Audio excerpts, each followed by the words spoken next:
Hi friends, இன்றைக்கான cinema update என்னென்னு பார்த்தீங்கன்னா, நம்ம பிரபாஸோட நடிப்பில் வெளிவரக்கூடிய கல்கி திரைப்படம் பார்த்தீங்கன்னா ரீசெண்டாக வந்து ட்ரெய்லர் வந்து ரிலீஸ் பண்ணியிருந்தாங்க. இந்த ட்ரெய்லரை வந்து பார்க்கும்போதே பார்த்தீங்கன்னா மிகப்பெரிய ஒரு பிரம்மாண்டமாக தான் இந்த ட்ரெய்லர் வந்து தோணுச்சு. அதே போல் இந்த படத்தில் நிறைய பேன் இண்டியா ஸ்டார்ஸ்லாம் வந்து நடிச்சிருக்காங்க. அதே போல் பிரபாஸோட ரீசெண்டாக வந்த படங்கள் ஃபுல்லாமே பார்த்திங்கன்னா அவருக்கு வந்து ஃப்ளாப்பாக தான் வந்து கொடுத்துச்சு. பட் இந்த படம் வந்து அவருக்கு கை கொடுக்குமா அப்படிங்கிறத வந்து வரக்கூடிய நாட்களில் தான் வந்து பார்க்க முடியும். பட் இன்னும் கொஞ்ச நாள்லேயே வந்து இந்த படம் வந்து ரிலீஸ் ஆக போகுது.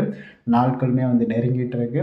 அதே போல் இந்த படத்தில் வந்து நம்ம பிரபாஸோட லுக்கை பார்க்கும்போது ஒரு வித்தியாசமான ஒரு கேரக்டராக வந்து தோணுது. அதே போல் கமல்ஹாசனாக இருக்கட்டும், அமிதாப் பச்சன் அவருமே நடிச்சிருக்காங்க. கத்ரினா ஹைப், அதே போல் வந்து தமிழில் இருந்து நிறையா ஸ்டார்ஸும் எல்லா லாங்குவேஜில் இருந்துமே வந்து ஒவ்வொரு ஸ்டார்ஸுமே இந்த படத்துக்குள்ள வந்து போட்டிருக்காங்க.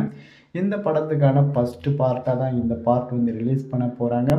இந்த படம் பார்த்திங்கன்னா பிரபாஸ்க்கு வந்து ஒரு மிகப்பெரிய ஒரு ஹிட்டை கொடுக்கணும் அப்படிங்கிற மாதிரி அவரோட ஃபேன்ஸாக இருக்கட்டும். பட் அவருமே வந்து எதிர்பார்த்துட்டு இருக்காரு.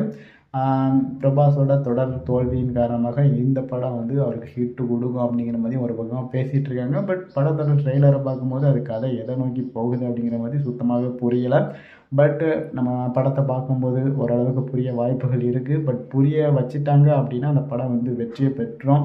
பட் புரியாமல் அப்படி மாற்றி மாற்றி குழப்புற மாதிரி ஏதாச்சும் பண்ணிட்டாங்க அப்படின்னா கண்டிப்பாக இந்த படமும் நம்ம பிரபாஸ்க்கு மிகப்பெரிய ஒரு தோல்வி படமாக தான் அமையும்.